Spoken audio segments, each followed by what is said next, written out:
শহরের এক কোণে ছোট্ট একটা ঘড়ির দোকান ছিল। নাম তার সময় কুটির।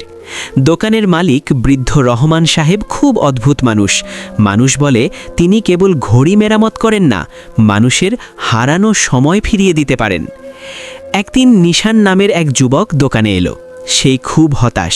গত 1 বছর ধরে সে কোনো কাজেই মন দিতে পারছে না, কারণ 1 বছর আগে এক ঝগড়ার পর তার প্রিয় বন্ধুর সাথে যোগাযোগ বন্ধ হয়ে গেছে।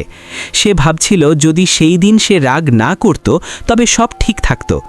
রহমান সাহেব চশমার ফাঁক দিয়ে তাকিয়ে বললেন, তুমি কি সেই দিনটিতে ফিরে যেতে চাও? নিশান অবাক হয়ে বলল, এটা কি সম্ভব? বৃদ্ধ একটি পুরনো পকেট ঘড়ি বের করে দিলেন। ঘড়িটির কাঁটা উল্টো দিকে ঘুরছে। তিনি বললেন, এই ঘড়ির চাবিটা একবার ঘোরালে তুমি ঠিক 1 বছর আগের সেই মুহূর্তে পৌঁছে যাবে, কিন্তু মনে রেখো, তুমি শুধু কথা বদলাতে পারবে, মানুষের মন নয়। নিশান ঘড়িটা হাতে নিয়ে চাবি ঘোরালো।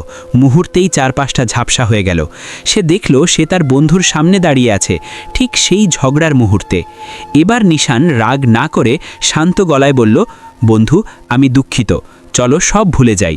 কিন্তু অবাক কাণ্ড, তার বন্ধু হাসল না, বরং বলল, তুমি আজ দুঃখিত বলছো, কিন্তু তোমার মনের ভেতর যে অহংকার সেটা তো যাবে না। আমাদের বন্ধুত্ব এমনিতেও টিকত না। নিশান আবার বর্তমান সময় ফিরে এলো। সে দেখল রহমান সাহেব মুচকি হাসছেন।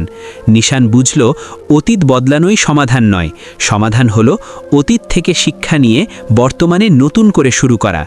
সে পকেট ঘড়িটা ফেরত দিয়ে দোকান থেকে বেরিয়ে এলো। আজ তার মনটা অনেক হালকা। গল্পটি কেমন লাগলো অবশ্যই কমেন্ট করে জানাবেন।